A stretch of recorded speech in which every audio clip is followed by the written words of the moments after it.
Mon ami, je viens vers toi parce que je ressens ta tristesse. Je n'en connais pas la raison, mais je sais que tu pleures parce que tu as perdu quelque chose ou quelqu'un. Cela peut être une maison ou un lieu que tu aimais beaucoup, mais également un être cher, qu'il soit ton ami, un parent ou encore un animal. Ta tristesse est unique et tu ne peux la comparer à celle d'un autre. Tu as le droit de ressentir autant de peine pour un chat que pour un ami, autant de tristesse pour un lieu de vacances que pour ta maison d'enfance.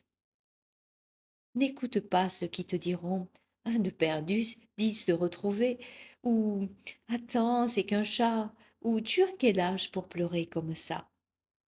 N'écoute pas non plus si l'on te dit il y a bien pire que ça, regarde donc autour de toi. Chaque situation est unique, et la façon dont on la voit aussi. Tu as le droit de ressentir ta tristesse. Ne la laisse pas silencieuse. Ne l'autorise pas non plus à t'emporter dans des crises de nerfs, car il y a d'autres façons de la vivre. Tout d'abord, accepte-la, accueille-la en toi sans chercher à la cacher.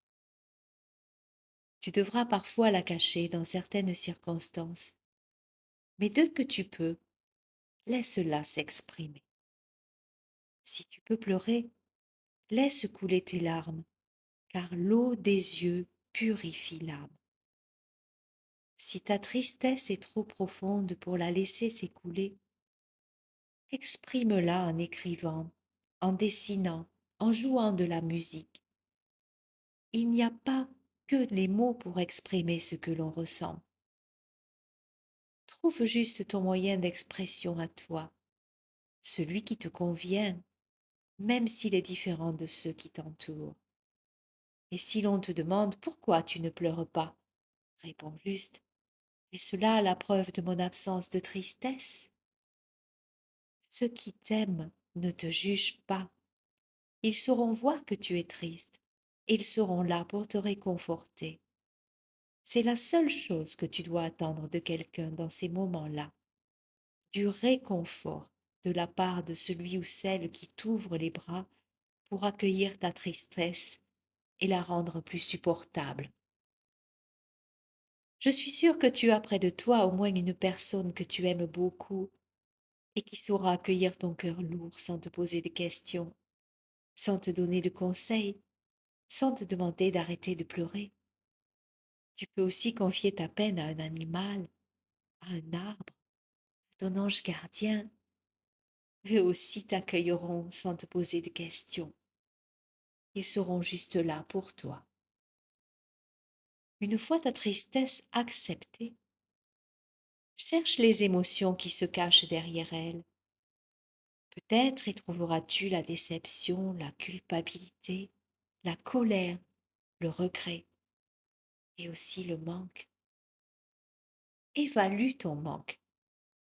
Laisse-lui la parole. Si tu as perdu un travail, un bien matériel, un lieu de vie, que te dit-il? Que te manque-t-il vraiment aujourd'hui? Es-tu sûr que ce que tu as perdu était bon pour toi? La vie n'est qu'équilibre. Là où elle prend, elle donne en retour. Parfois, nous ne regardons que ce que nous avons perdu et nous passons à côté de l'essentiel.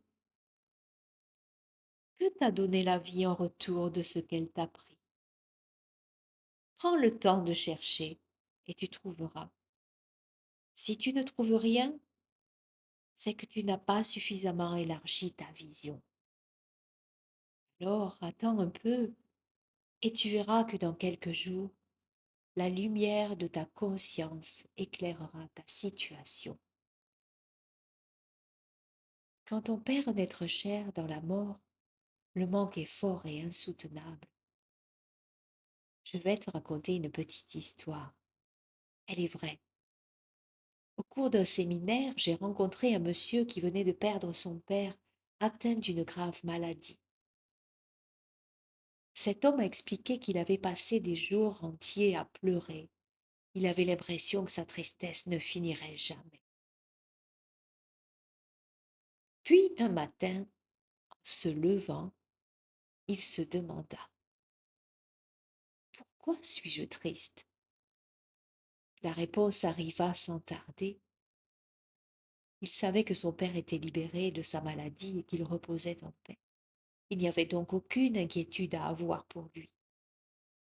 L'homme réalisa alors qu'il pleurait sur son propre sort et non sur celui de son père. Sa tristesse disparut alors et il put faire son deuil.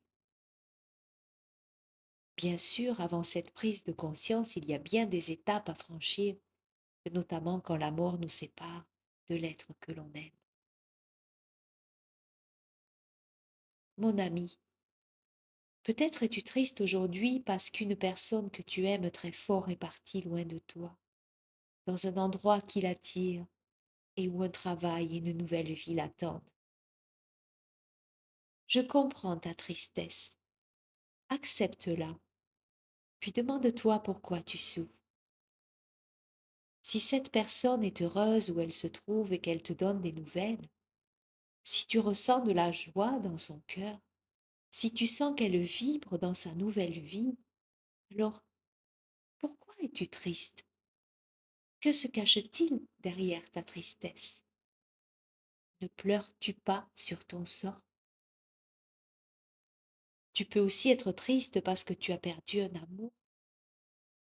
Je comprends ta douleur pour l'avoir ressentie bien des fois. Aujourd'hui, je crois savoir qu'un amour qui part laisse place à un meilleur amour et que c'est dans l'entre-deux que l'on se prépare au meilleur. Alors, pour illustrer cela, voici le texte que je t'offre aujourd'hui. Le silence de la solitude. C'est dans le silence que je te perds et me retrouve, dans ce cri solitaire où ma détresse s'ouvre sur ce calme infini où seul j'évolue. Plus personne sur qui jeter mon dévolu. La solitude est bonne car elle me fait grandir. Au creux de ses bras nus, je ne fais que languir, pleurer dans le silence, regretter ta présence, et puis, tout doucement, je rentre dans la danse. Car je ne suis que vie et je ne suis qu'espoir, je n'ai donc pas envie d'être le désespoir. Je suis bien plus que ça, je suis belle et radieuse, je souris à la vie parce que je suis heureuse. Le silence m'a dit que j'ai beaucoup grandi et que juste aujourd'hui, même si tu es parti, il restera en moi tous nos moments de joie. Il restera en toi cette si grande foi que jamais rien ne meurt, si ce n'est que les peurs, qui laissent croire aux uns qu'il s'agit de malheurs, mais dont les autres savent qu'elles ne sont que torpeurs.